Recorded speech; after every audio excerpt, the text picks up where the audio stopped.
Bonjour à tous, dans cette vidéo, nous allons voir comment résoudre une inéquation de la forme 10 puissance x inférieure ou égale à b.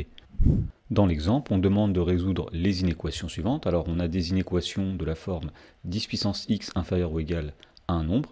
Alors pour faire cela, on va rappeler la propriété à connaître. Alors la fonction logarithme décimal est une fonction qui est strictement croissante sur l'intervalle 0 plus l'infini. Et en effet, on voit ici sur le graphe représentatif de la fonction logarithme décimal que cette fonction est strictement croissante sur 0 plus l'infini. Et donc le fait que cette fonction soit strictement croissante sur 0 plus l'infini va nous dire que si 10 puissance x est inférieur ou égal à b, le logarithme de 10 puissance x sera plus petit que le logarithme de b.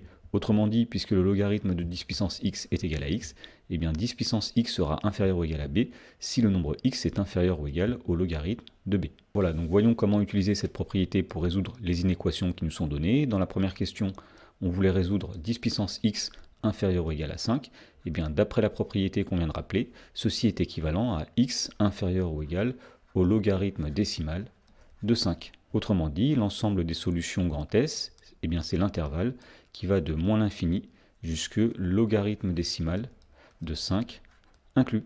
Dans la question numéro 2, on demande de résoudre cette fois-ci l'inéquation 10 puissance x strictement plus grand que 0,4. Alors la propriété que nous avons citée tout à l'heure marche aussi lorsque l'inégalité est dans l'autre sens, autrement dit, 10 puissance x sera strictement supérieur à b si et seulement si x est strictement supérieur au logarithme décimal de b. Autrement dit, 10 puissance x sera strictement supérieur à 0,4 si et seulement si x est strictement supérieur au logarithme décimal de 0,4. Donc on en déduit que l'ensemble des solutions grand S de cette inéquation, c'est l'intervalle qui va de logarithme décimal de 0,4 jusque plus l'infini. Dans la question numéro 3, on souhaite résoudre cette fois-ci l'inéquation 4 multipliée par 10 puissance x strictement inférieur à 7.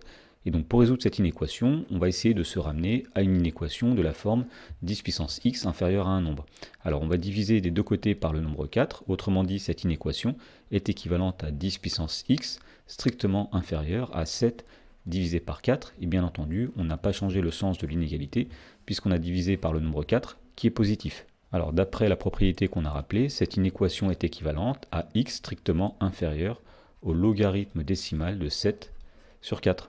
Et donc on en déduit que l'ensemble des solutions grand S, c'est l'intervalle qui va de moins l'infini jusqu'au logarithme décimal de 7 sur 4 exclu.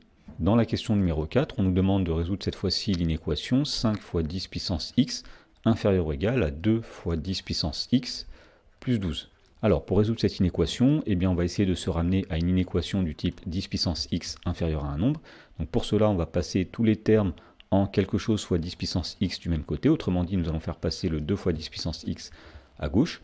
Donc cette inéquation est équivalente à 5 fois 10 puissance x moins 2 fois 10 puissance x inférieur ou égal à 12. Alors 5 fois 10 puissance x moins 2 fois 10 puissance x, ça donne 5 moins 2, c'est-à-dire 3 fois 10 puissance x, qui est inférieur ou égal à 12. On divise ensuite par 3 des deux côtés de cette inégalité. Alors à gauche, il va rester tout simplement 10 puissance x. À droite, nous allons avoir 12 divisé par 3, c'est-à-dire 4. Et comme on divise par 3, qui est un nombre positif, on ne va pas changer le sens de l'inégalité. Et donc maintenant, on peut utiliser le rappel en disant que 10 puissance x sera inférieur ou égal à 4 est équivalent à x inférieur ou égal au logarithme décimal de 4. Et donc on en déduit que l'ensemble des solutions grand S de cette inéquation, c'est l'intervalle qui va de moins l'infini jusqu'à logarithme décimal de 4 inclus.